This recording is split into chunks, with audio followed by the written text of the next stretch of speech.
senin kasiyetin. Benim bergen, oy bergen, akıl bergen, köz aldımdan gitpi davasın beygen. Ustazım,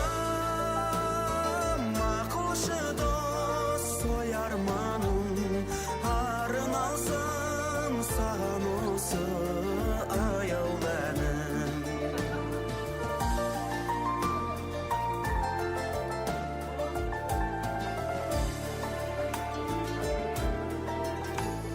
Kütüldü bizlerdi ümit aldan, ustazım men seni umut alman. Yüreğim dep ömürden parasadım, ağardı koy biz üçün kara şaşın. Ustazım, akılşı dost, soyarmanım, arın olsan sağam olsa yol benim. Ustazım, akılşı dost, soyarmanım, arın alsın sağan olsa ayav benim.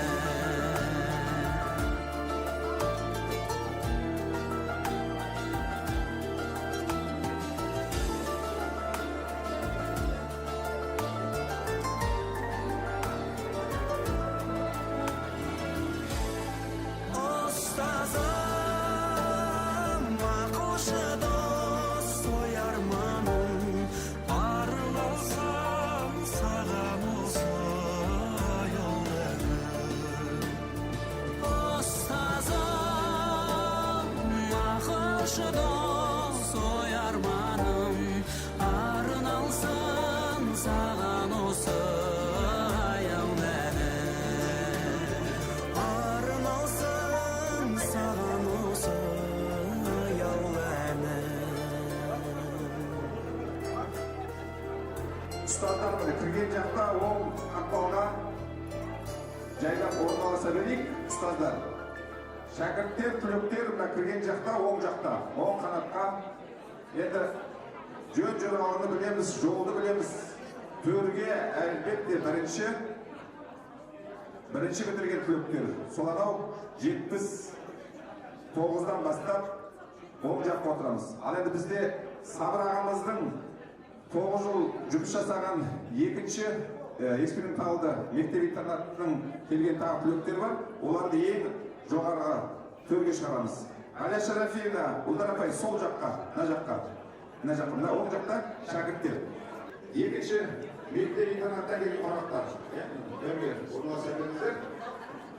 Сабыр ағаның хизматтағы ең бірінші түлектері 79, 78-79, 78-79'dan бастап, осы жерден бастап түлектер жайғаса береміз.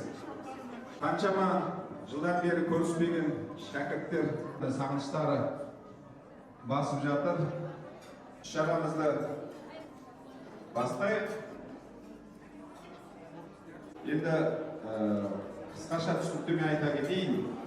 Бұл енді біздің бәріміз де білеміз Сабыр ағамыздың еске алу, яғни шәкірттердің ұйымдастыруымен мына ұстаздарға деген сағыныш. Тек Сабыр аға мен қатар қаншама шәкірт ұстаздарымыз бар. Мына ұстаздар мен шәкірттерінің мына тоғысуы, сағыныштарын мына басу үшін мына осындай еске алу үлкен бір ғибратты іс-шара ұйымдастырылып жатыр. Енді бұл жерде шәкірттер, ұстаздар болғаннан кейін, негіз осы білім саласының мамандар болғаннан кейін, ғылымның саласының мамандар болғаннан кейін біз мынандай тұжырымға ойға келдік.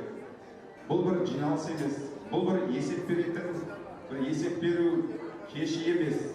Бұл ойлайық, интернатта оқып жүрген кезде, мектепте оқып жүрген кезде, мына қандай қуанышта, қандай ынта ықыласта, қандай ізденісте едік. Міне сол күйді басымыздан қайта кешірсек, сол Сабыр Дауытұлының кабинетінде, мектепке, сабаққа келгендей, сондай сезімде болсақ деген бір ұсыныс, ой, пікір бар. Сондықтан барлығымыз да осы жерде Сабыр Дауловичтің сабағына, ашық сабағына келгендей сезімде болсақ, осы сабақта алған ағамыздан ғибраттарымызды ортаға салып, тәрбиелік өнегелерді ортаға салатын болсақ, ең бізге қажетті де ең дұрыс іс сол болады деп ойлаймыз. Сондықтан әрине жөн жоралғысымен дастарханға бата беріледі, ақсақалдар сөздерін сөйлейді, алғыстарын, ықыластарын айтады. Ал енді мына түлектер, әр жылғы түлектерден ыңғайына келіп жатса, әрине әр қайсымыз да сөзімізді айтып, тілегімізді білдіруге, мүмкіндігінше сөз беруге тырысамыз. Алайда әр жылғы түлектерден бір түлектен өздеріңіздің араларыңыздан сайланып отырсаңыздар, бір-бірімізді қайталамасақ, өтініш, Сабыр Дауловтың қандай ұстаз болғанын, қандай кемеңгер тұлға, қандай шебер мұғалім болғанын, қандай физик болғаннан кейін экспериментатор, тәжірибе жүргізуші маман болғанымыз бәріміз де жақсы білеміз. Бір айтқанда қайталамай, мейлінше Сабыр Дауловтың көп қырын, естімеген, білмеген, сол көп қырын қандай ұтымды ойлар айтатын, қандай қылықты тәрбиелер, қандай әдіс тәсілдер қолданатын, біздің сағынышымызды базатын сондай ойларды айтсаңыздар деген тілек ниетпен, рұқсаттарыңызбен біз осы асты бастайық. Енді өлі риза болмай, тірі байымайды дейді қазақ. Қазақтың дүниетанымына, қазақтың салт дәстүр әдет ғұрпына қарайтын болсақ, барлығы да айқын жазылып, көрсетіліп қойған. Сондықтан салт бойынша, дәстүр бойынша, қазақтың айтқан сөз бойынша өлі риза болмай, тірі байымайды. Өлінің ризашылығы неде? Өлінің ризашылығы, артында қалған ұрпақтары, жора-жолдас, тамыр-таныстары еске алып, оны артынан жақсы сөз, тілек айтып, бағышталған Құран. Сондықтан ең бірінші осы Құранды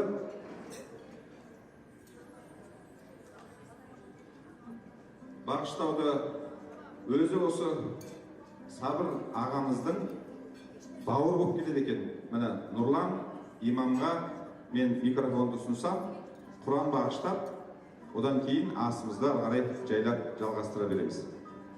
أعوذ بالله من الشيطان الرجيم بسم الله الرحمن الرحيم الحمد لله رب العالمين الرحمن الرحيم مالك يوم الدين إياك نعبد وإياك نستعين اهدنا الصراط المستقيم صراط الذين أنعمت عليهم غير المغضوب عليهم ولا الضالين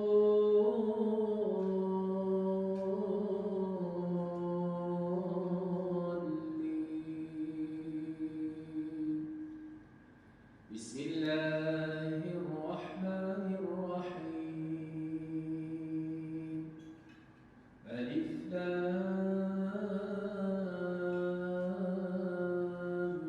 ميم ذلك الكتاب لا ريب فيه هدى للمتقين الذين يؤمنون بالغيب ويقيمون الصلاة ومما رزقناهم ينفقون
والذين آمنوا وعملوا الصالحات لنبوينهم من الجنة غرفا تجري من تحتها الأنهار خالدين فيها ونعم أجر العاملين الذين صبروا وعلى ربهم يتوكلون بسم الله الرحمن الرحيم هو الله الذي لا إله إلا هو عالم الغيب والشهادة هو الرحمن الرحيم هو الله الذي لا إله إلا هو الملك القدوس السلام المؤمن المهيمن العزيز الجبار المتكبر سبحان الله عما يشركون هو الله الخالق البارئ المصور له الأسماء الحسنى يسبح له ما في السماوات والأرض وهو العزيز الحكيم صدق الله العلي العظيم سبحان ربك رب العزة عما يصفون وسلام على المرسلين والحمد لله رب العالمين إلهي آمين الحمد لله والصلاة والسلام على رسول الله asaraqında erişebilirde elimde Rabbisa kıyamet günü ise yaratuşa çoktan var etuşa asaraqında erişebilirde Rabbimiz Allah özüne bağlı maqtav murakatan süyükte Peygamberimiz Muhammed'e okbasına, sahabalarına sağlıksız salavat selamlar olsun. Ya Rabbim Allah olsa kasiyette Kur'an-ı Kerim'de bizlerge tura yol, şifa, rahmet ediyor. Kur'an'dan bilmegenimizde yürütüyor. Unutkanımızda esimizge salıyor. Başlarımızda kıyışlıklarga, avukbaşlıklarga Kur'an'ın jengillik veriyor. Ağrı sıkatlarımızga Kur'an'ın şifa veriyor. Yüreklerimizde vayın kayıplarımızda Kur'an'ın seyirdir. Mumluklarımızda kajetliklerimizi Kur'an'ın ödüyor. Kur'an'da şakalar çetiyor. Yol bastı çetiyor. Gündüzlerine Kur'an'ın ayetlerin, sürülerin okup, yürüyüp, ziyettep, түсініп, мән мағынасына ой жүгірдік, я Алла. Амал жасап өмір сүруіміз нәсіп ет. Құранды шапағат жете көр, жол бастау жете көр, я Алла. Қабір азабынан, тозақ отынан қорған, қалған ете көр. Я Алла, осы оқылған қасиетті Құран аяттарынан болған сауапты Пайғамбарымыз Мұхаммед Мұстафа саллаллаху алейхи ва салламның рухына, сахабалардың рухына, барша әулие әмбиелердің рухына, және де арнайы Дәуіт ұлы Сабырбай ағамның рухына бағыш еттім. Аллахым марқұмның жатқан жерін жайлы топырағын тоқ еткейсін. Жанын жәннатта тынды рахатқа бөлегейсін. Қабір азабынан тозақ отынан сақтағайсың. Алдын пейіш, артын кеншер, оқылған Құран аяттарының қабірін нұрландырғайсың. Жатқан қабірін жәннат бақтарына бір еткейсін. Артында қалған ұрпақтарына, бала-шағаларына, осы жерде әмин деп қол жайып отырған осы көпшіл жамағатымыздың отбасыларына амандап, денлеріне саулық, дерттеріне шипа, істеп жатқан істеріне берекет бер. Я Аллах'на отанымызға, елімізге, халқымызға амандық бер, жұртымызға тыныштық бер. Ырыс ынтымақтық береке бер, я Алла. Аллах Тағала екі күннің бақытын, баянын жақсылығын баршамызға нәсіп ете көр. Раббана атина фид дуния хасана ва фил ахирати хасана ва қина азабан нар бирахматика я архамар рахим. Аллах қабыл етсін. Рахмет, Алла разы болсын. Міне оқытқан Құранымыз қабыл болсын. Қысқаша Сабыр Дауытұлына өмірбаянына тоқталып өтетін болсақ, өздеріңіз білесіздер, Сабыр ағамыз Талдықорған облысының, яғни қазіргі Көксу ауданы кезінде Киров ауданында 1945 жылы дүниеге келіп, сол жерде мектепті бітіріп, 69 жылы Абай атындағы қазіргі Қазақ ұлттық педагогика университеті, енді ол кездегі Каспий институтына физика-математика факультетіне келіп, өте жақсы деңгейде бітіреді. Оның арасында әскерге де барып келеді. Сонымен мектепті бітіріп, ол кезде бәріңіз де білесіздер, арнайы жолдамамен мынау осы Алматы қаласында қазір Абай атындағы республикалық тіл әдебиет мектебі, енді кезіндегі номер 2-ші эксперименталды мектеп интернат, физика-математика мектеп интернаты болған. Міне сол жерге өзінің өмірлік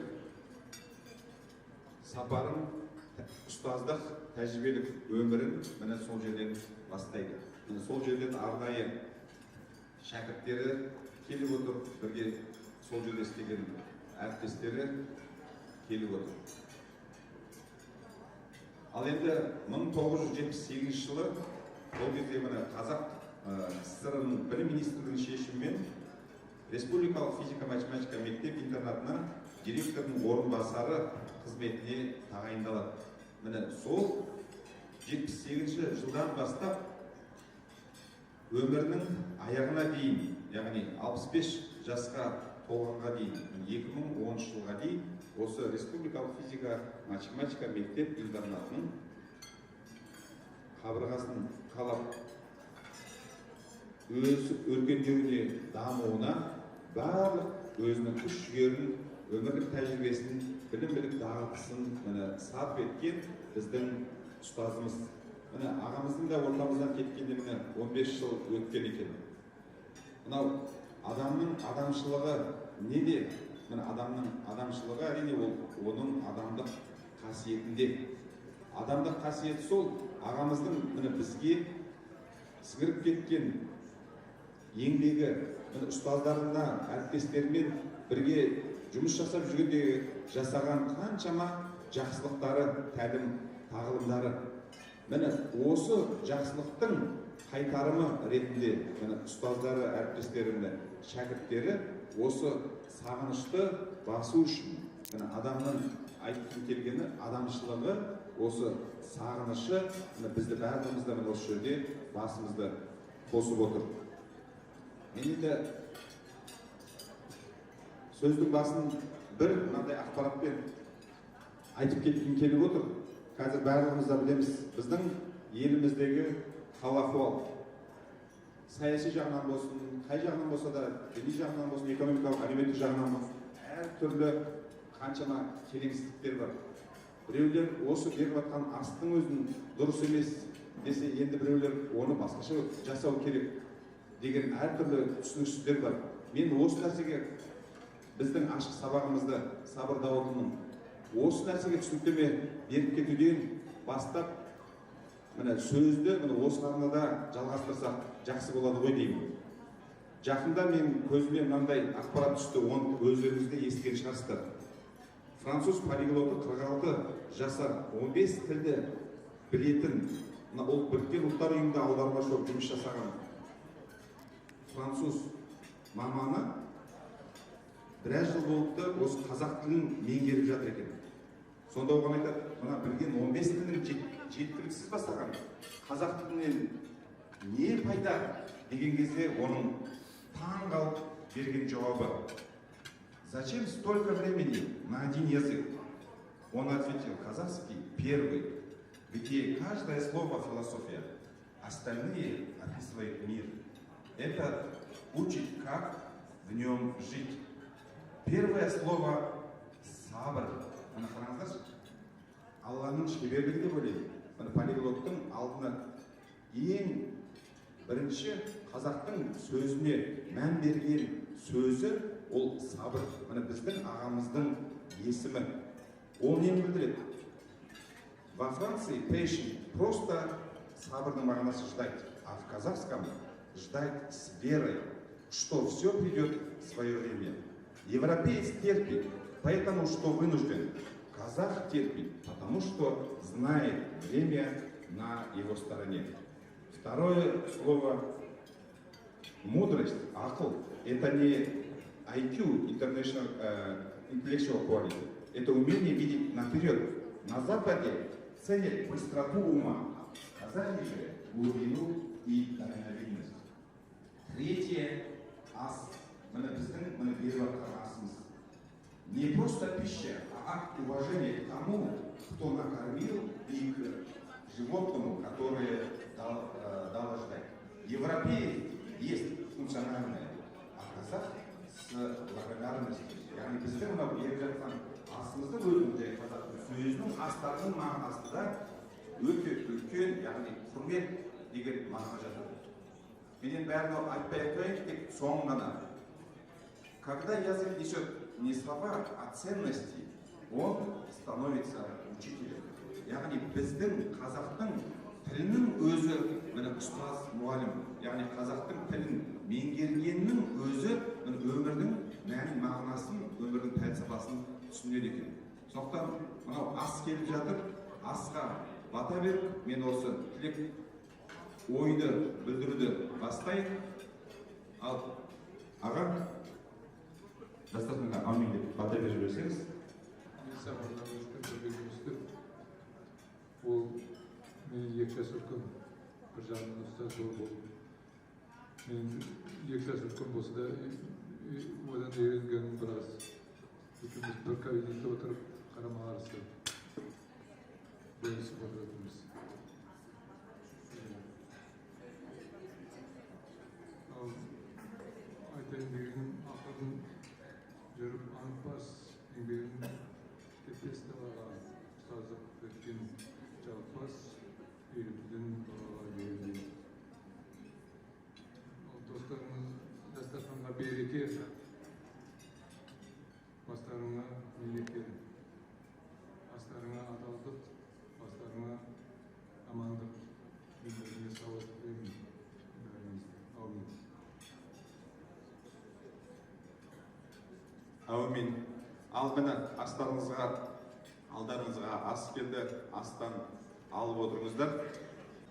Асқар Жұматаев ағамызды шақырып, сол үстелге міне сөз бергім келеді. Зейнолла ағамыз осы Сабыр ағаның әріптесі, Әл-Фараби атындағы ұлттық университеттің профессоры, физика-математика ғылымының докторы, және де республикалық физика-математика мектебіне алыс емес. Мына біздің Тынтаева Шира Байбек қызы, сүйікті физика пәні апайымыздың міне өмірлік жолдасы. Ал енді Асқар ағаны арнайы таныстырып жатудың қажеті жоқ. Өздеріңіз білесіздер, біздің мектептің мақтанышы, мемлекетіміздің міне үлгі тұтар үлкен ғалымдардың міне ұстазы, ұлттық ғылым академиясының вице-президенті. Құрметті әріптестер, құттықтаймыз. Мынау іс-шара өте қажет, маңызы үлкен болып тұр. Қысқаша айтсам, Сабыр Дауытұлының шынында менің қызметім қалай отбасы бойынша Шира Байбек қызы арқылы тікелей байланысты болды. Мен тез айтайын.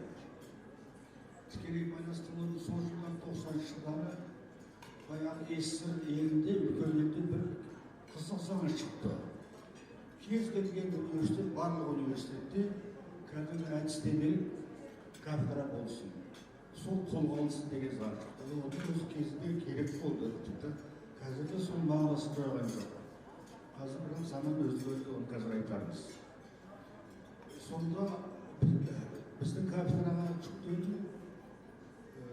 Мен Қашқарда қайта өзі біраз ойым бар еді. Сонымен араластық. Тіпті ғылым да болып кетті. Бейсінов физика деген ғылым еді. Сол кейін синергетика атанды. Синергетика деген қазір философия. Тіпті бір кітапта жазып бастады, синергетика педагогика деген. Біраз ғылым доктор шықты педагогикадан. олар әлі де жұмыста. Айтайын дегенім, сонда мектепке барып тұрамыз. Сабыр ауылының білесіздер. Сол мектептің барлық керек жұмысын істеп тұрды ғой. Директорын ауыстырды, бірақ ол кісі ылғи керек болса сол мектептің бір жерге жазып тағар керек. Математика орынбаса, сабыр ауылында жазса артық болмас еді. Оны айтарымыз қазір мектептің атып тұрады. Өте байсалды, нағыз ұстаз, пәнге жетіп, бірақ білесін айтайын. Сол барып тұрамыз, амалда жұмыс істеуге барасың. Бір күні жұмыстан кейін барсам, отыр екен, баяғы сол безендіру сондайды ол мұқият істейді ғой. Мен байқаным бір жас балам отыр. Ол жүргенде емес өзі. 8 класс шығар сондай. Ол отыр. Біраз отыр. Сонда отырып қалды ғой, сол сабырдың жауабы. Ол әлі отырады деді. Сөйтсе ол бала бір ескертіп болған жатаққа біресі болған еді. Демейді, қатты ұспайды, отырады әлі деді. Ол отыр. Ары жұмысын істеп отырыңыз. Міне, ұстазға керек нәрсе. Кейде тырылдап айтып берсе, одан мағына жоқ. Өзі информатика сөздегі бәрі қолданады ғой, мағынасы басқаша тіпті формуласы бар. Ол қайталанатын, бірақ сирек болатын оқиға. Яғни біз ұстаздар ылғи айта берсем, оқымасам бұл айтып айта берсем тыңдамайды. Аңғасын айтып берсем, информация деген өзі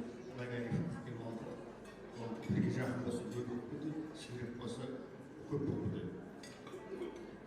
Бұны сабыр, бірақ көргенім, абылайса ұстаз ретінде пәнді ұйымдастырып үлкен жұмысы болды. Содан кейін айтатыным тағы бір нәрсе. Сол мектепті Жәутік бағын деп, ол кісіні біз әрине қазақ халқы еске ұстап тұру керек.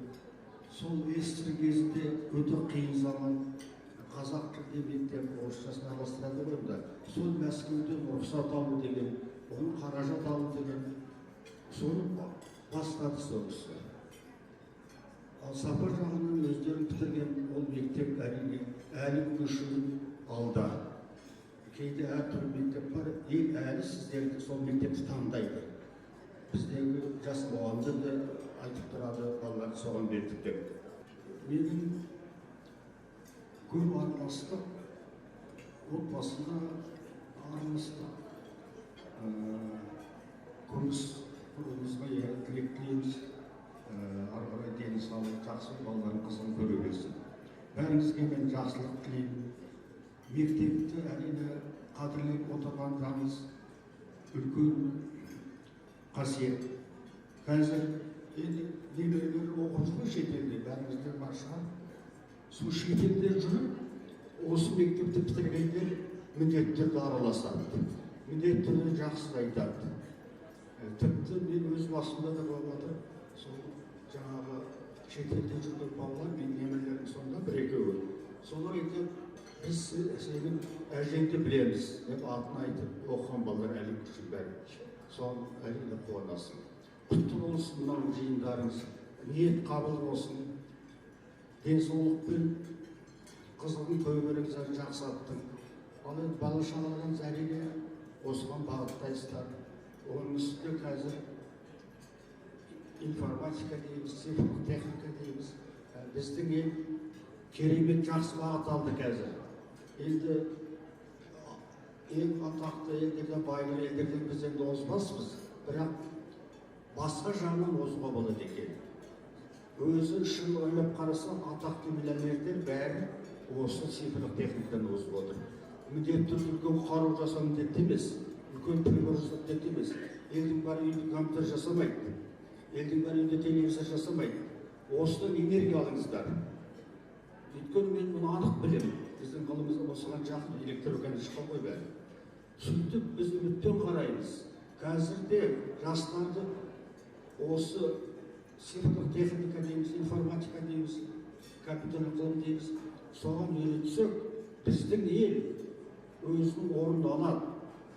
Қазақ халқында математикаға қабілет бар, ол дәлелденді. фамилиясын білесіздер, Сарытөбе. Бұлардың да өздерін мақтайтын адамдары бар. Өтелбаев деген жігіт бар, Смағұлов деген болды. Сол Өтелбаев туралы бір жақсы айтады. Мына Жәутіков үлкен кісі болды. Соған Мұхтарбай бір экологияны тез тазартатын болып енді қосып, Жәутіковке докладқа барды. Әуелгі кісілерді ғой, Байсалды. Сонда сыпайы тыңдады, Мұхтарбай тақырыпты ұмытып қалыпты, бір техникасына да шын айтып келді. Ол бізге приз берген болды кейін. Айтайын дегенім сол кісіні құрмет тұту керек. Қалай істейміз оны? Мүмкін өзі мектепті атай бересіздер, өздеріңіз білесіздер. Ал әрине Сабыр Даутұлы атында сынып беріледі қазір сондай бар, университет сондай бар. Оны әрине сіздер жақсы білесіздер. Міне осындай жақсы тілекпен мен аяқтайын сөзімді. Тағы да құтты болсын осы іс-шараларыңыз, мынау басқосу. Бұл символ, басқа үлгі болады. Ел естиді, тілектеспін, қабыл болсын біздің ниетіміз. Зәкең барлық әңгімені айтты. Ашық сабақ дедім. Бір ғана нәрсе бар, ашық сабақта регламенті болсын. Мен 3-4 минут онdan ұстау керек. Жоқ, болмайды. Мен регламентті қабылдаймын, бір сағаттан бөлшек отырыңдар. 300-дің қазағы жиналса, 4 ұстаздығы дейді. Бұны айтқан мен емес, Ахмет Байтұрсынов деген кісі. Бұны сабырды қойшыға келетін болсаңыз, мен бұл кісіні өте ертеден білемін. Өте сабырлы кісі еді, шынымен. Талай нешедір іс-шаралар болған. Бұл кезде мен жаспын, кездесу болады, біреудің өтініші болады, анау, мына нешедір сұрақтың бәрін осы шешетін. Бұл кісі 32 жыл заң директоры болыпты. 32 жыл бір директор болмаған. Өмір бойы орынбасар болып жүріп, бүкіл мектептің шаруасын бітіріп жүретін. Бұл өзі жай сөз емес, ұстаздың ұлығы. Өйткені бұл кісі тек қана физика мен математиканы білген жоқ. Сонымен қатар адаммен араласуды, баламен сөйлесуді білді. Бұл кісі тек қана өмір сүру емес, жұмыс істеу, сабақ оқу алгоритмін үйретті. Сондықтан мен бұны ұстаздың ұлығы деп атаймын. Ал енді бұл кісі аз ба көп пе 55 жыл өмір сүріпті, 80-ге келіп отыр. Осында келіп бүкіл Қазақстанның түкпір-түкпіріне жиналып бұл кісіні еске алып отырғандарыңыз өте ұлық нәрсе, жақсы нәрсе. Мен айтарым, жақсы адамның атын айту керек, Құран оқыту керек, жатқан жері жайлы болу керек, алды шуақ, алды жұмақ болу керек. Бәріміз осы Сабыр ағамыздың шуағы тие берсін, аман-есен жақсылықта кездесіп, анда-санда ағамыздың атын айтып тұрайық. 3 минут болды ма? Дәл болды. Осы үлгі алыңдар. Жақсы, рахмет. Міне, кімнен үйрену керек болатын болса, қай жағынан да математика ғылымы болсын, абайдың шешендік өнері болсын, сабақ беру болсын, міне, айттық, тәртіпке бағынған қол болмайды дейді. Міне, нағыз ұстаздыққа үлгі болатын ағамызға көп рахмет. Ал жақсы, енді байқап отырмын, сөйлейім деген, сағынышын білдірем деген қаншама адамдар бар, білем. Сабыр ағамен бірге үзеңгілес болған әріптестері, біздің сүйікті ұстаздарымыз, міне Қазақстанның еңбек сіңірген міне ұстаздары, міне бір топ апайларымызға сөз беріп келеді. Ол әрине біздің Қалдыбаева Ғалия Шарафи қызы. Сіздер орындарыңызда отыра бересіздер, мен өзім келіп микрофон беремін. Міне Қарсыбаева Рабиға Смағұловна апайымыз келмеді. Және міне Досболат ол болсын, Досболат қызына мен сөз берім келіп отыр. Қазақ айтады ғой, әкең өлсе өлсін, бірақ көзін көргендер өлмесін деп. Міне Сабыр ағамыздың тек көзін ғана көрмей, ішкі жан дүниесін бірге сезініп, бірге жұмыс істеген әріптестері болғаннан кейін, Ғалия Шарафиевна, міне сіздерге басқа Асқарға айтып кетті ғой жаңа регламент деп. Енді сіздерге регламент жоқ, кейінгілерге оны мен өзім айтып отырамын. Қадірлі балалар, ұстаздар, Енді Сабыр Даудовичқа осындай Құран оқытып, бастарымызды жинағандарыңыз үшін көп рахмет. Ұйымдастырушы, біздің мұғалімдар, ұстаздар, еңбектеріңізге көп рахмет сіздерге. Енді Сабыр Даудович завуч болды, завучтың жұмысы өте ауыр. Мектептің атмосферасы завучқа байланысты. Ол тек қана расписаниені құрып,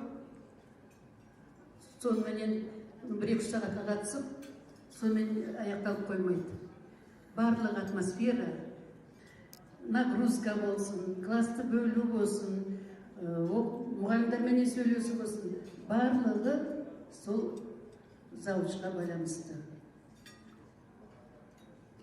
Бір-біріменен сен сыйласу дегеннің өзі завучқа байланысты. Енді Сабыр Даудович 30 жыл бұл жұмысты атқарған. Біздің физмат мектебінде алғашқы құрылған кезде Сапура Сейдалиевна болған завуч. Ол кісі 1-2 жыл істеді де, содан кейін 56 мектепке директор болып ауысып кетті. Одан кейін мен істедім 4 жыл, 78-ге дейін, 74-тен 78-ге дейін. 78-де Сабыр Даудовичмен 4 жылға шамам келді. Қарғарай шама жоқ. Қиын жұмыс, өте қиын, атмосфераны тұрғызу керек. Енді өткен кісілерге осылай құрметтеп Құран оқыту, мен ойлаймын, 95-ші жылы бітірген еруландардың кластары. Сенде 90 ба? 90. Дәулет Тоқтабала Құран оқыттыңдар.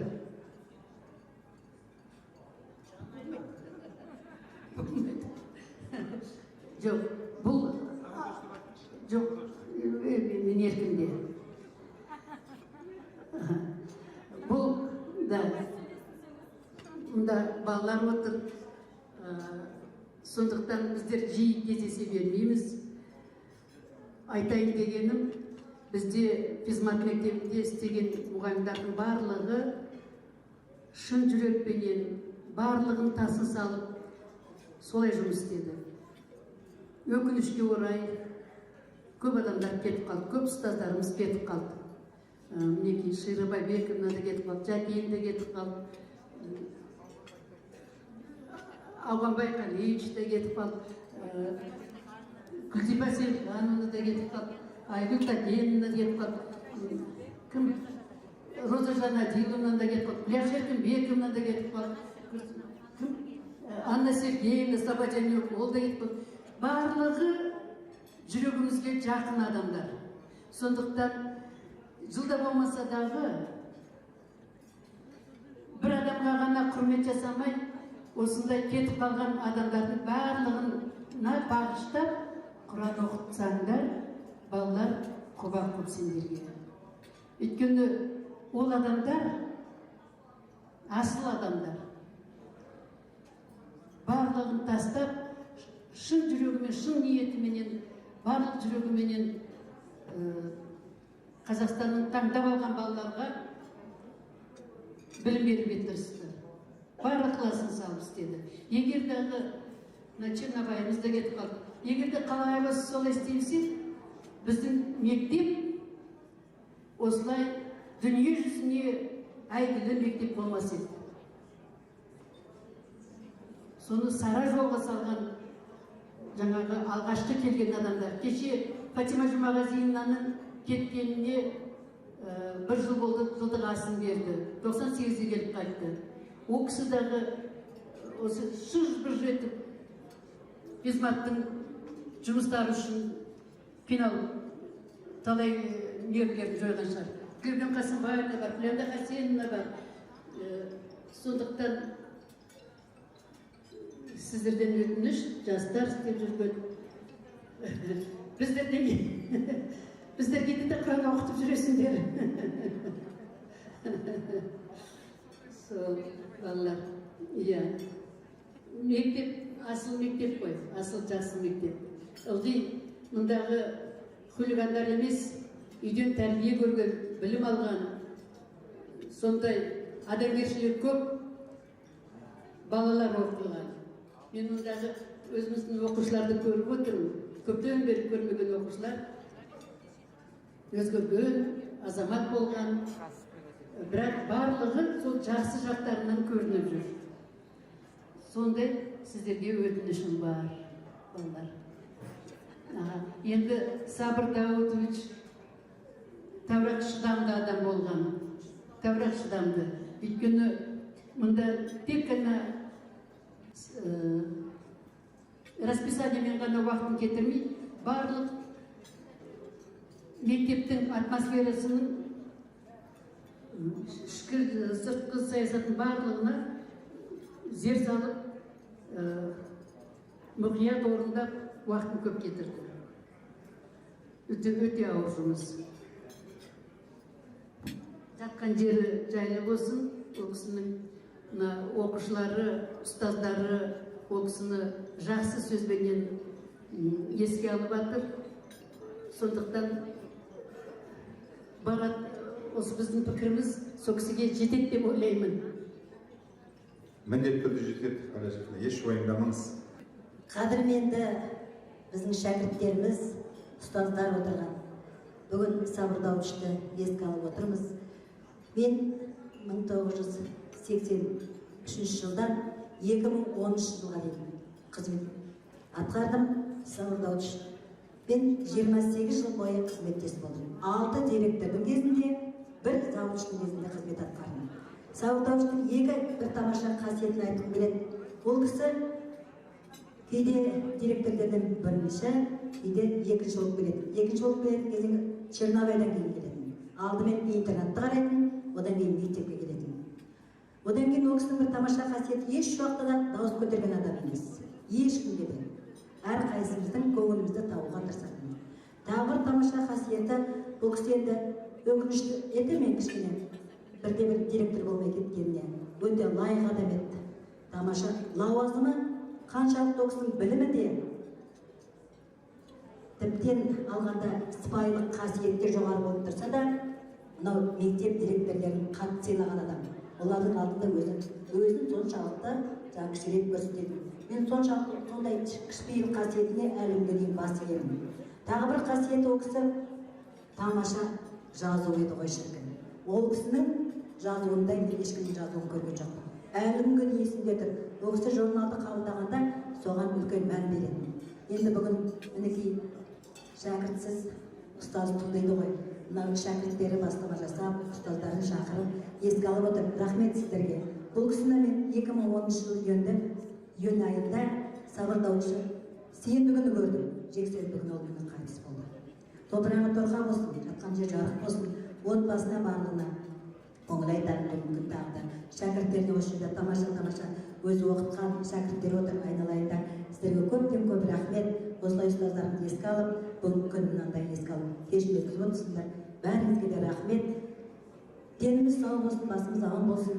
Мына садақа беріп жатқан қабыл болсын. Сабыр Даутовичтің ұрпақтары жасай берсін деп айтқым келеді. Рахмет. Рахмет апай. Міне біздің Республикалық физика-математика мектебінде тарих сабағынан берген апайымыз Ғалия Шарафиевна біздің мемлекеттің Қазақстанның білім саласына еңбек сіңірген қайраткер. Енді жаңа айтып өттік, регламент жоқ ол кісілерге. Сонда да рахмет. Міне мұғалім ұстаз сөйлесе 45 минут сөйлейді. Бірақ енді қысқаша ой білдіргендеріңізге Алла разы болсын. Енді міне Сабыр ағаның ең бірінші шәкірті ұстаздық жолға түсіп, міне айтады ғой, бұлақ көрсең көзін аш деп. Міне сол ең алғашқы көзі ашылған бұлақ деп есептеймін. Осы ағамыз міне екінші мектеп интернатында 9 жыл жұмыс жасапты. Міне сол ең бірінші түлегі Бекбосынов Серік деген ағамыз келіп отыр. Міне қазіргі Қазақстанның ауыл шаруашылығына үлкен үлес қосып жүрген ғылым докторы, профессор, сол кісіге сөз бергім келіп отыр. Және де осы мектеп интернаттан келген бір топ өкілдер отыр. Міне сол кісілерден бір адам болса, тілек білдірсеңіздер болады. Аға. сөз бергеніңе рахмет айналайын. Шынында бізге сондай бақ бұйырыпты. Сабыр ағамыз осындай алғашқы шәкірті деген үлкен атақ, үлкен құрмет деп оған. Енді мен сол шәкірттердің аманатын алып келген адам едім. Бірақ регламент қабылданған. Заң сол тәртіпке бағынуымыз керек. Міне біздің старостымыз сол кездегі міне Алмабаева ардақ отырдық. Мүмкін ол да мен кем жерімді айтпаған жерім толықтырып жатар. Сонда дағы енді жаңағы айтып отыр ғой, біздің екінші мектеп жаңа тәжірибелік эксперименталдық мектепте республика көлемінде. Оның бір ерекшелігі мына жаңадан қолданылатын әдістемеліктер, жаңа оқулықтар бәрі бізден сыналып, сүрінген жаңа қолдануға, жалпы қолдануға жібереді екен. Міне сондай жағдайда оқыдық. Енді ағамыз сол біз 70-ші жыл деп отырмыз ғой, бірақ одан ертерек таныдық. Себебі сол кездегі оқудың өзі тәртібі солай болар, жаңа Каспий деп отыр ғой, педагогикалық институт. Солардың жаңағы тәжірибелік сабақтары жаңағы келешек оқытушы мамандармен, яғни мұғалімдермен бізде өтеді екен. Сөйтіп алдында 2-3 жыл бұрын ол кісілерді көріп жүретінбіз. Сондықтан Сабыр ағаның курстастары біз үшін бір таныс, үлкен аға болып, туыс болып қалыптасқан жағдайда. Енді жаңа бір қасиетін айтпаса болмас.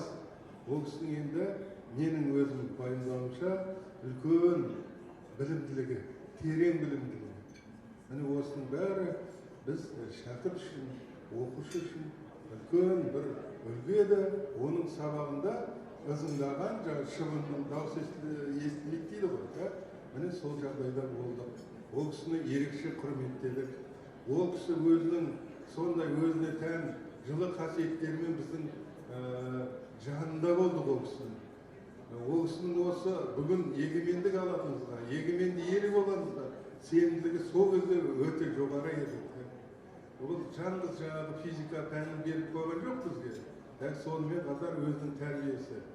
Мұны тарих, небір сол кезде біз естімей жүрген, бүгін жария болып жүрген мына ұлы тұлғалар біздің ұлттық, батырлар, міне сол кісінің аузынан естіледі. Міне мына жерде ашық сабақ болсын деп жатсың ғой. Міне ашық сабақта айтатын жағдай сондай оқу кешенді, тәрбие түрінде болу керек екендігін міне Сабыр ағадан үйрендім. Ол мектепті бітіргеннен кейін де ол кісінің жанында жүрдік десек болады. Мен өзім мына ауыл шаруашылық институтының түлегімін. Сонда 45 жыл қызмет еттім. Қазір агроинженерия ғылыми зерттеу орталығында міне біздің бар қызметіміз сол ағаның айтып кеткен, жаңағы бізге түсіндіріп кеткен заңдылықтар, соның бәрін жалғастырудамыз. Жаңағы Киров деп жатсың ғой, Көксу ауданында. Сонда біз бүгін жасап жатқан отандық машиналардың үлгісі сыналып жатыр. Енді Құдайдан тілейік, соның бәрі дұрыс болып кетсін, ағаның тілеуі қабыл болып. Енді мына бүгін келіп отырған ағаның әруағын ұлықтап, мына шәкірттеріне үлкен рахмет. Бұл үлкен сіздердің адамгершілік қасиеттеріңізді көрсетеді. Ондай адам жаман болмайды. Мен өзім мына жерде бізде үлкен болдық қой, 70-тен асқан жағдайда көңілім толып отыр. Мына іздеушісі адам қай уақытта жоқ болады дейді. Қашан іздеушісі болмағанда. Мына бірге істеген әріптестеріне, бүгінгі мектебіне үлкен рахмет. Еске алып, осындай ортада бір-бірімізді табыстырып, міне ағаға деген ойымызды, тілегімізді, ол кісіге деген естелігімізді жаңғыртып отырған жағдайдамыз. Міне осындай жақсы адамдарымыз, азамат тұлғаларымыз, Сабыр ағамыз сияқты мәңгі жанымызда болсын, есімізде болсын, біздің өмірлік танымымыз, ұстанымымыздың негізі болсын. Рахмет. Ассаламағалейкум ағайын. Мына бүгінгі Сабыр ағамызға беріп жатқан ас қабыл болсын. Енді мына ұстаздық жолда мен енді ол кісі бізді 1974 жылы 2-ші мектепті бітірген түлектеріміз. Сол өзінде ең бір мықты қасиеті ол кісінің білімділігі деп айтылып жатыр ғой. Ол кісі өте қатал болатын. Екінші, менің бір мына ФМШ-ға менің екі балам оқыды. Сол кезде бірінші балам түскен кезде Сабыр аға жүр екен. Сосын амандасып осындай сіздің тілеуіңіздің деп арамызда жолдастық қатынас пайда болды. Менің бір таң қалатын ол кісі енді мектеп десе, балалар десе, енді былайша айтқанда фанат деп айтуға болады. Өйткені кейде айтады екен, мен білемін ғой, таңертең 7:30-да келеді. Сосын айтады екен, кешке 8-8:30-да алып кете аласың ба дейді. Солай почти енді бір 4-5 жыл ол кісінің ары бері тасыған жағдайым бар. Бірақ менің бір өкінішім, ол кісі қайтыс болғанда мен келе алмай қалдым. Өйткені Қызылағаш оқиғасы болып, сол кезде мен өзім құрылысшымын.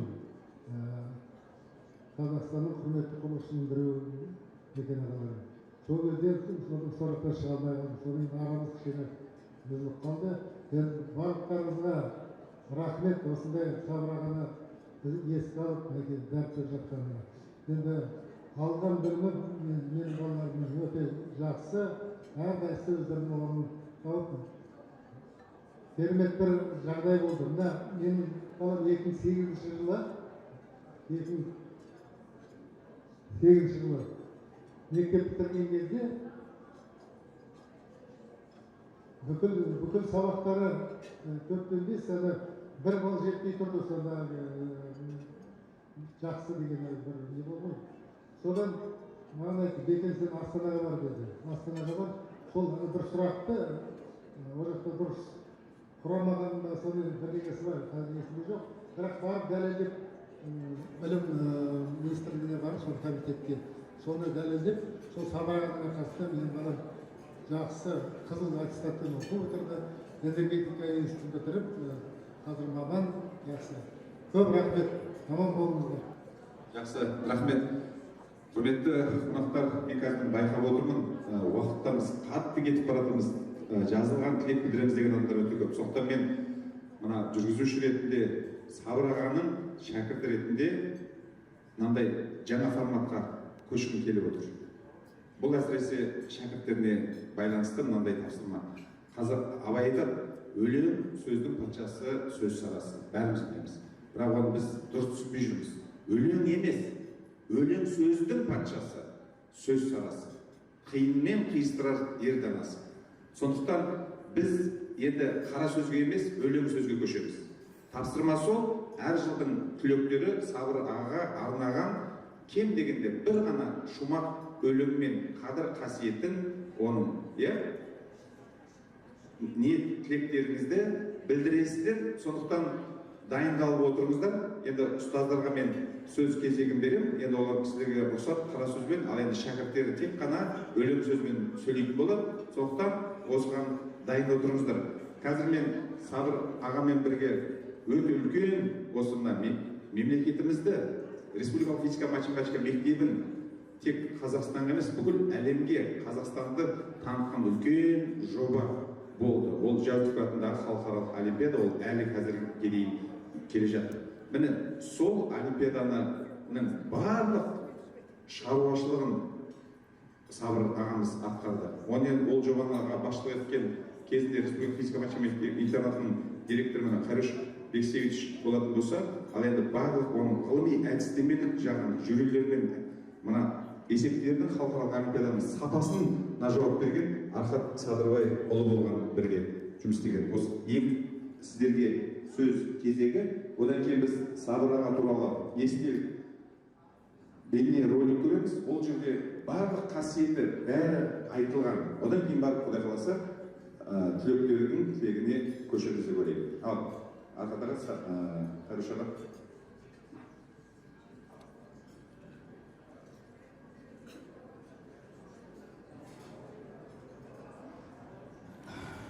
құрметті қауым, мен 82 жыл оқуымды аяқтап Алматыға жұмысқа тұрдым.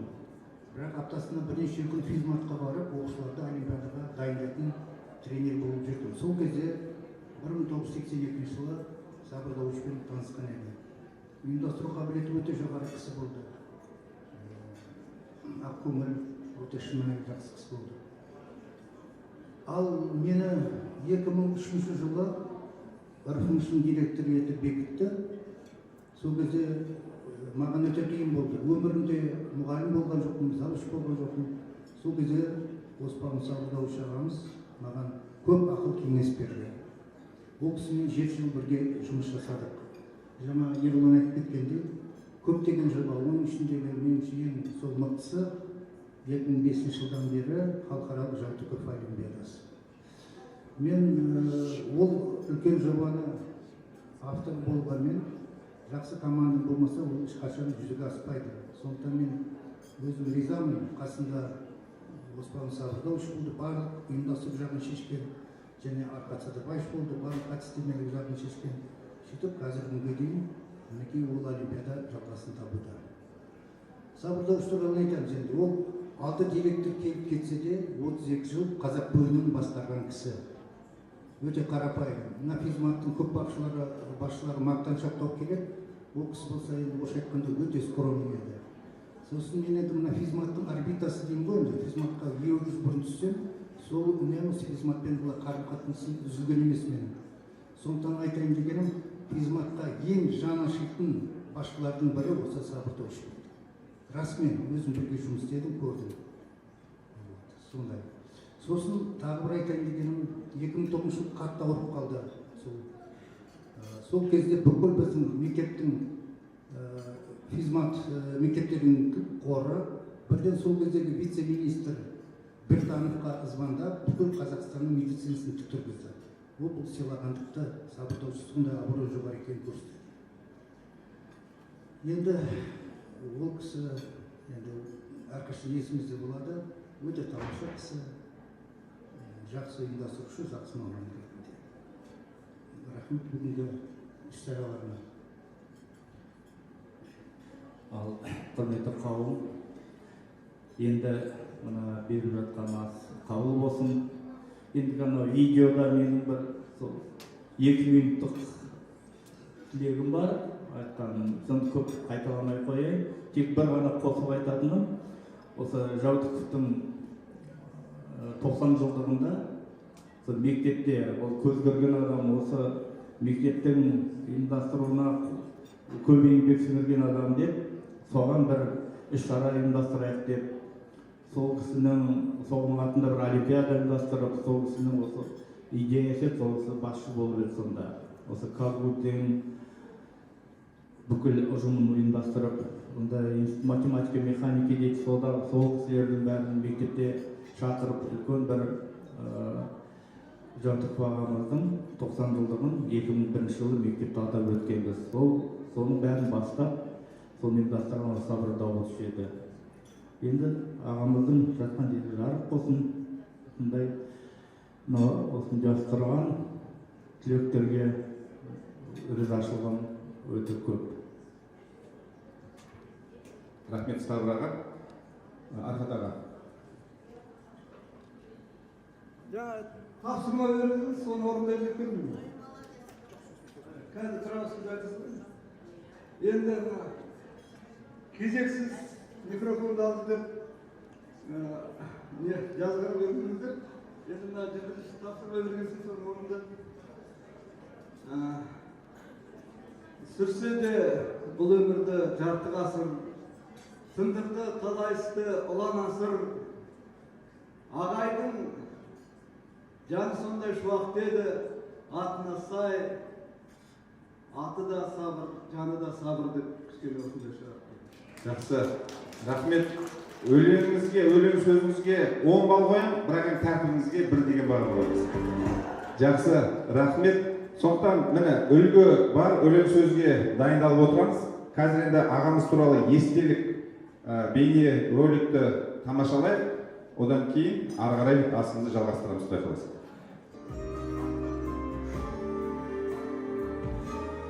өмір сүрді. Мен Тамара Сейілханова, осы сабырда өтуші екенбіз. Әсіресе осы физика, математика мектебіне өтушпен тығыз байланысты жұмыс атқардым. Әрбір балаға сондай жақсылықпен мұғалімге бір жаманшылық сабаққа кіргенде, сабақтан шыққаннан кейін сабақтың сапасы қандай болғанын Қондырып үйрететін, міне оның күші. Қаманшылық немесе дауыс көтерген Өтович бос сөзді ұнатпайтын, бірақ жылы сөзбен қолдауға шәкіртке деген сенімі.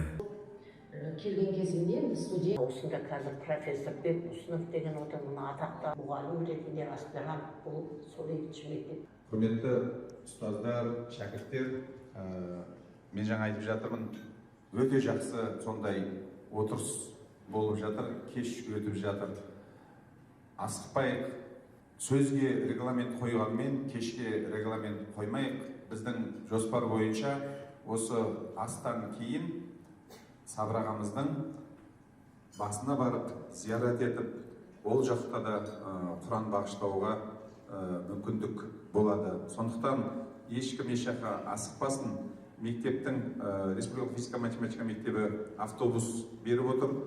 Автобус бар, қалған шәкірттер қаражай емес деп ойлаймын. Ұстаздарды алып бірге мына Құдайдың да қарасқан деп ойлаймын.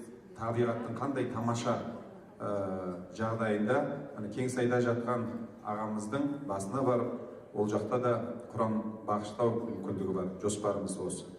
Енді шәкірттерге көшпес бұрын мен тағы да бір-екі ғана сөз бергім келіп отыр. Одан кейін шәкірттерге сөз беруге көшеміз. Мынау жаңа ағаларымыз айтып өтті ғой. Мынандай қысқаша анекдот бар, білесіздер. Оны енді директорлар өте жақсы біледі, мектепте директор болып жұмыс жасаған. Бір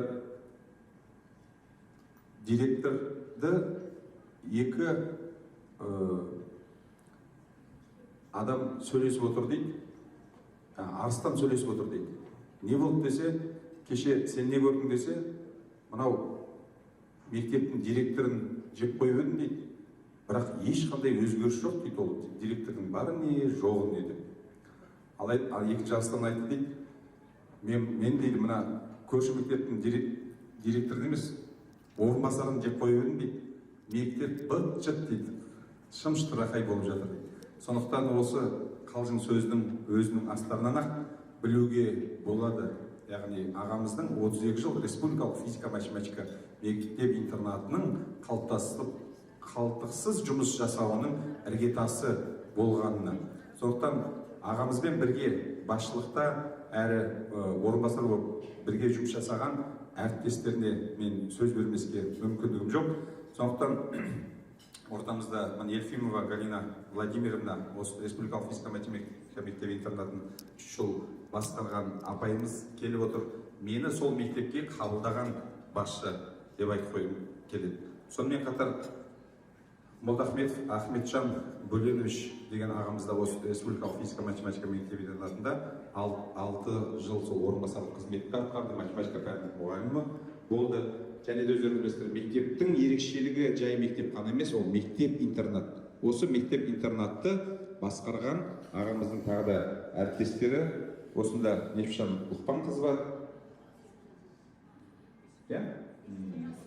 Нефшан Лұқпанқызы. Тамара Сейілхан апамыз келді ме? Тамара Сейілхан қызы. Мен осы кісілерге сөз бергім келіп отыр. Одан кейін барып біз Құдай қаласа жайлы шәкірттерге көшеміз. Ал енді мына республикалық физика математика мектеп интернатының қазіргі ұжымы арнайы оларда келіп отыр. Сондықтан оларды да мен осы шәкірттермен бірдей ортаға қойып отырмын. Ыңғай келіп жатса, оларға да сөз беруге тырысамын. Сондықтан, Галина Владимировна, сізден бастайық. Добрый день, дорогие друзья. Добрый день, уважаемые коллеги, наши выпускники.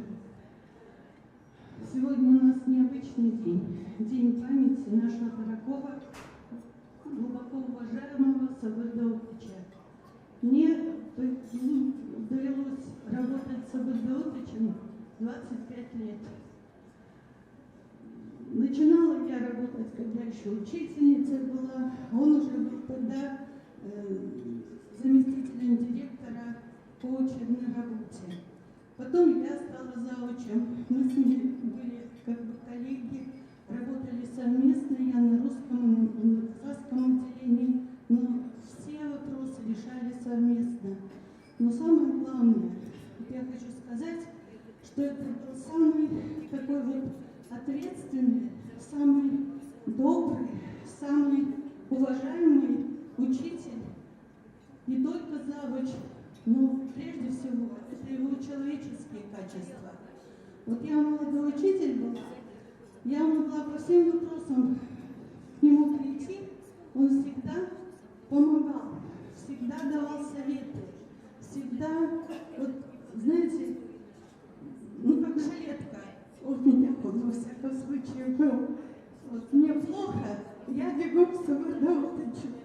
Сабыр Даутович, вот как здесь поступить, как тут поступить. Он всегда помогал, давал хорошие советы, всегда поддерживал начинающих молодых учителей. Ну и вот мы с ним в связке за очень много лет проработали. Потом я была директором школы. Но все вопросы мы решали именно опираясь на его опыт, на его знания и на его советы. Ни один такой вот глобальный вопрос не решался без Сабыр Даутовича.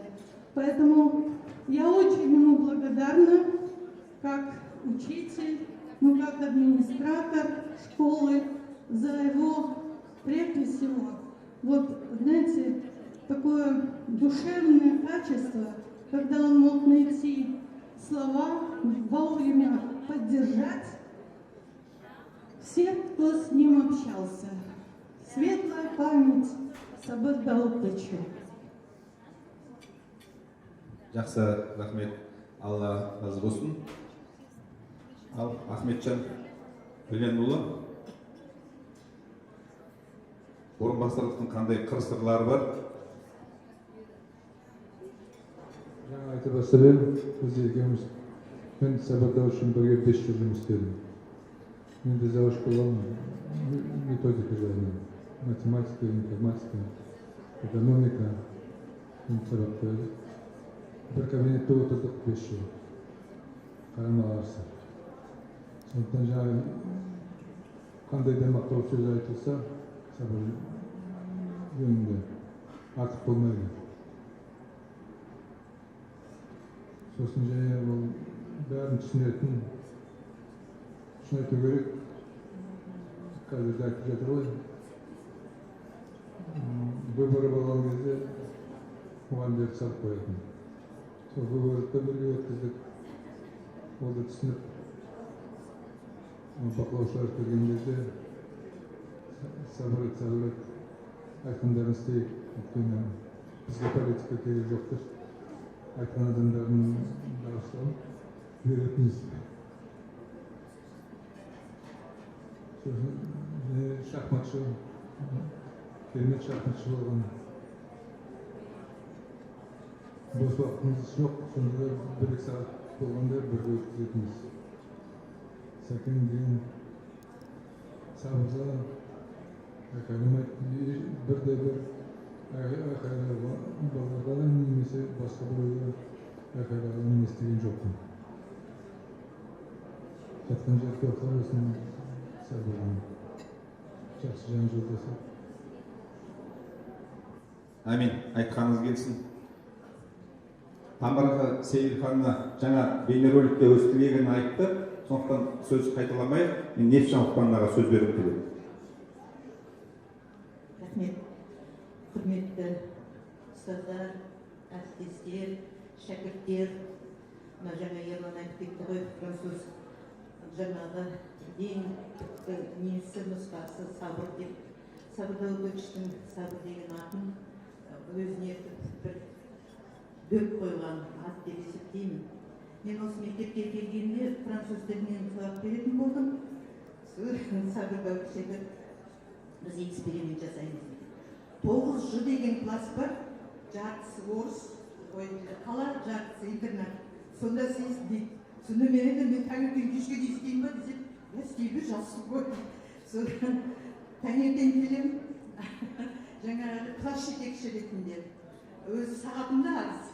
Одан кетпеген бір нәрсені қосып берді. Сонымен Сабыр Даутович қайтам, Сабыр Даутович, мен шаршап кеттім десем, қой, жақсың әлі, шаршама деп. Содан кейінде Сабыр Даутович қайтам, Сабыр Даутович, сіз менің крышамсыз деймін. Сөйтсем айтады, ол не дейді? Мен сіздің арқаңызда бәрін үйрендім ғой мен деймін. Сол сияқты Сабыр Даутович енді өзі ауылдың азаматы болғаннан кейін интернат ең больной место ғой интернат деген. Ондағы балалардың жаңағы өзіңе білесің, мектепте бөлек, интернатта бөлек қой. Содан кейін Сабыр Даутович таң атпай келіп тексереді. Содан кейін балаларды айтады, әй, мысықта жуынады ғой, беттеріңді жуып басаңдаршы тамаққа деп. Сонда балалар күледі. Сөйтіп бір осы кісі 10 ел болғанша бірге жұмыс жасап, осы Сабыр Даутовичтің ақылын тыңдап өскен жандардың бірімін мен. Сабыр Даутович ылғи андай сөздерді неге жазып қойған жақсы көретін. Ұстаз мектептің жүрегі деп. Міне нағыз жүрегі осы Сабыр Даутович болатын. Өйткені таңертең келеді, кеш баққанда біз жаспыз ғой, Сәуле бәріміз бір жаққа кетіп қалғымыз келеді. Сабыр Даутовичтің терезесіне қараймыз, свет жанып тұрады. Содан айтамыз, Сабыр Даутович әлі отыр, қайда қашып кетеміз енді деп. Сөйтіп жүрген кездерімізде болған. Сабыр Даутович шынымен де жүрегі болатын. Содан кейін жанымда жүр жақсы адам деген бір жақсы нені ылғи айтатын бұл кісі. Сол жанымызда жақсы адам осы кісі болып жүрді біздің. Өйткені үйректері көп болды. Жатқан жері жайлы болсын, алдынан жарылқасын, артының берекесін берсін. Жақсы, рахмет. Неше уақыт Осман қызы, жаңағы сіздердің эксперимент жасаған 900 жиналасының міне біреуін жердеп отырмын. Міне сол эксперименттің нәтижесі деп айтып қояр. Біреу азамат, мен мына кімді, Толыбек Нұрбекті шақырғым келіп отыр. Мына Кеңсайға баратын жолды көрсетуші, жол басшы. Осында келсек, көрсетіп қойсам. Қол көтере сал, міне.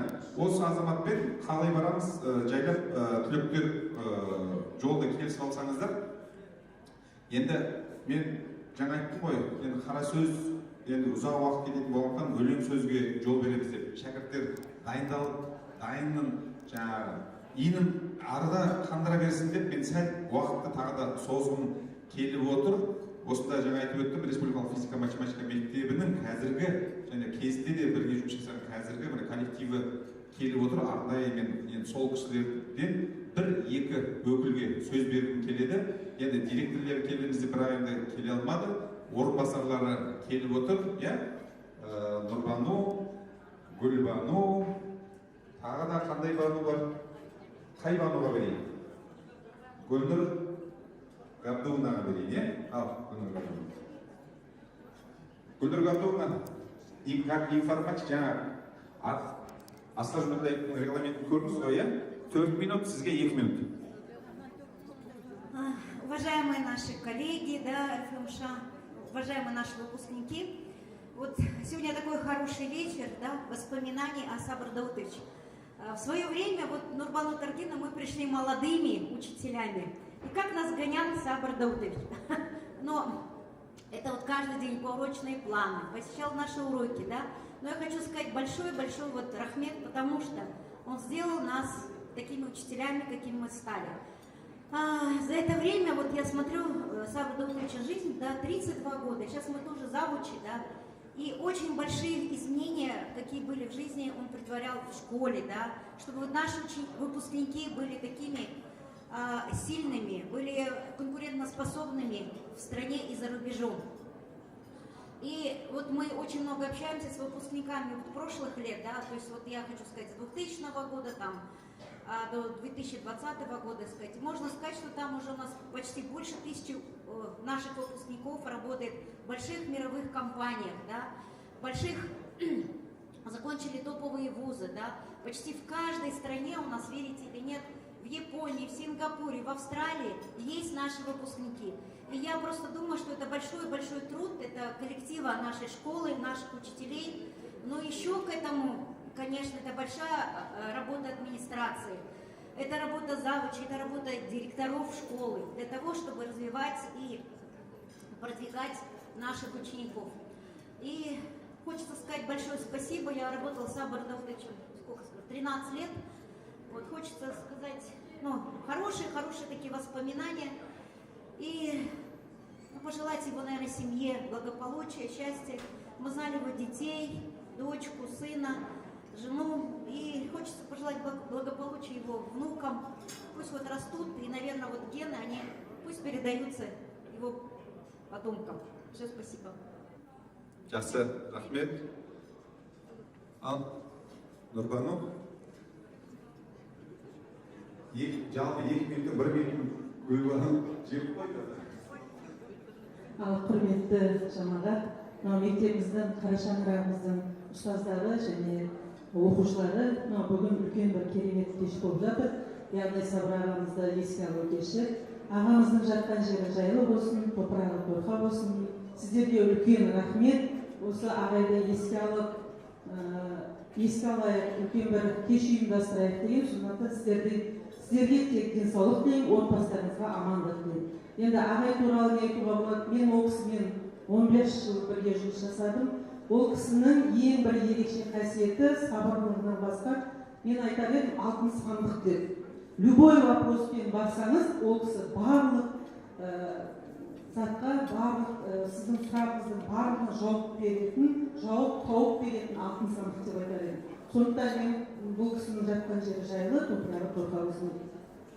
Жақсы, өте тамаша. Керемет. Рахмет. Мен енді Республикалық физика математика мектебінің қазіргі ашылықтарына сөз берген себебім мәнісі бар. Себебі жаңада айтылып өтті. Енді Сабыр ағамыз көзі кетті. Қаншама басқа да қазақ айтады ғой.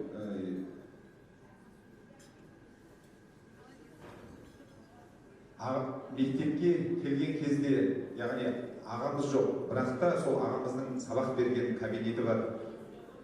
Сол тым болмағанда сол кабинетке ағамыздың атын берсе деген тілек бар еді.